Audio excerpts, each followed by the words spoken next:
doesn't answer this. The reply is in para 19. I'll read it for you. I mean, I'm sorry, this is a little long and boring, but you have to understand what is going on. Second charge, he says he summarizes the charge. Then he gives the answer. After summarizing the charge, which I just told you. Sorry, there was one more part to this charge. An identical allegation about voter fraud had been made by Mr. Anurag Thakur regarding Rai Bareli. So the second point was that you cannot have what is sauce for the goose is sauce for the gander. You cannot have a discriminatory and partisan. None of these words, you must apologize, you must give an affidavit, there is no third option, were uttered in respect to Mr. Anurag Thakur. That is also our charge. Now see the answer on the charge in the order. It needs to be appreciated, this is the order I am reading, that the Chief Election Commissioner, other election commissioner are undertaking a very sensitive and delicate work which necessarily involves political parties.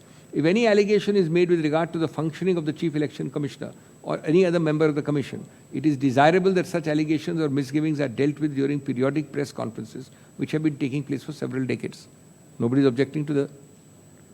This ensures transparency in the functioning of the Election Commission, no problem. Differences of opinion on the appropriateness of such responses in the absence of clear and demonstrable evidence of abuse of authority or unlawful conduct cannot amount to misbehavior so as to warrant his removal. Apart from the fact that there is no credible evidence to substantiate the allegation on this charge, they are merely speculative or unsubstantiated. Now, where is the answer to what I just now said? I said you told the leader of the opposition, this man, to apologize. I said you told this person to file an affidavit. And you said there is no third option. And this man here, you never asked any of these questions. Now, where is the answer to that?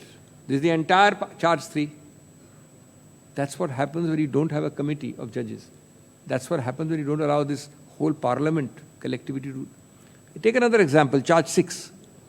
The charge in a nutshell was that, and I happen to be appearing in those cases, that yes, ultimately you looked at Aadhaar, you looked at, there were many allegations, we all know that SIR, but 2 allegations in particular were that in SIR you should at least look at Aadhaar. And the second allegation was that give us readable lists of deletions. I mean, I would say that in democracy they are almost uncontestable requests. But we had to bang our head, it never happened. We went to the court. The court had to pass 3 orders, judicial orders, the dates are given, before that Aadhaar was added as a secondary document in the list of documents by the EC. And the deletion lists to be supplied in a readable format took a similar long time of repetitive court intervention. This is the charge number 6. Para 23, that charge number 6 is summarized, then para 23 supposedly purports to answer that charge. No answer is the answer given. The answer is no answer.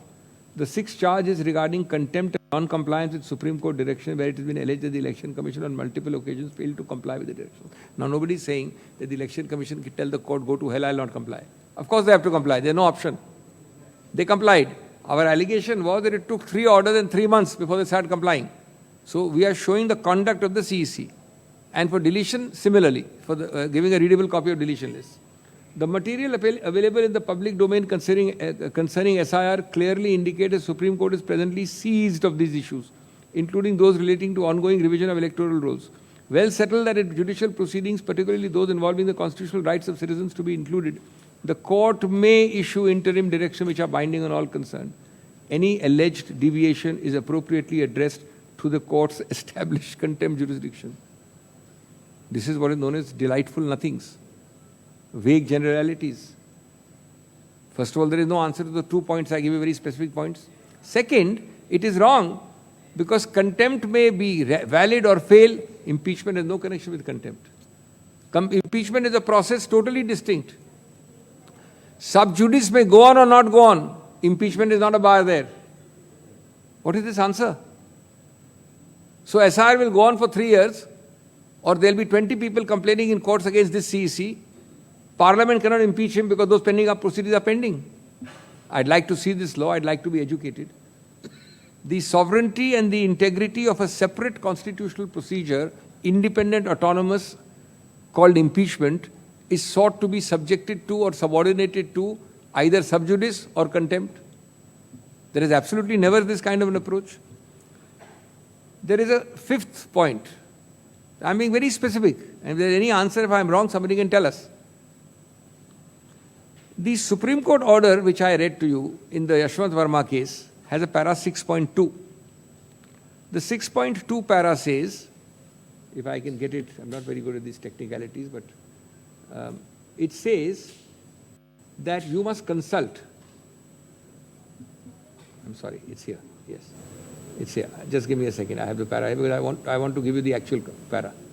This is the Supreme Court saying, the speaker or the chairman may either admit or reject the motion after, quote, consulting such persons, if any, as he thinks fit, and after considering such materials, if any, as may be available to him. So he has the discretion. Let us assume that. But in this order, pray tell us, did you consult anybody? Certainly not us, the complainants. Now, if you consulted this lady, the first person you had to consult was us, we were the complainants. If you consulted this man, you can consult him. He may be partisan. He may be this way or that way. But you will not consult the complainants who have brought the entire action. Now, this order passed by the Honorable Chairman is significantly silent on any consultation. With whom, when, if, how, nothing. You have to presume there was no consultation. Maybe there is internal consultation with officers, somebody who wrote the report, somebody who attested the report, somebody who advised the report. That is not consultation contemplated to have a wider view, especially if you are the only solo person doing it, not having parliament, not having committee. You have therefore, in conclusion, done a mini trial. You have strangulated the adjudicatory and the political process, and you have mixed up sub judice, contempt, impeachment, all illegally. तो दोस्तों, ये बहुत गंभीर मामला है. आज संसद की गरिमा पर साया पड़ा है. सत्ता पक्ष चुनाव आयोग पर सवालों से इतना क्यों घबरा रहा है? सत्ता पक्ष प्रस्ताव ठुकराने का हर प्रयत्न करता है, सच को झुठलाने का प्रयत्न करता है सत्ता पक्ष, और आप इस प्रकार से लोकतंत्र का गला घोटने का प्रयत्न कर रहे हैं. मैं संक्षेप में कहूँगा, अंग्रेजी मैंने बोल दिया है. मूल रूप में जो आपका अप्रोच है इस पूरे मुद्दे पे, वो संवैधानिक रूप से गलत है.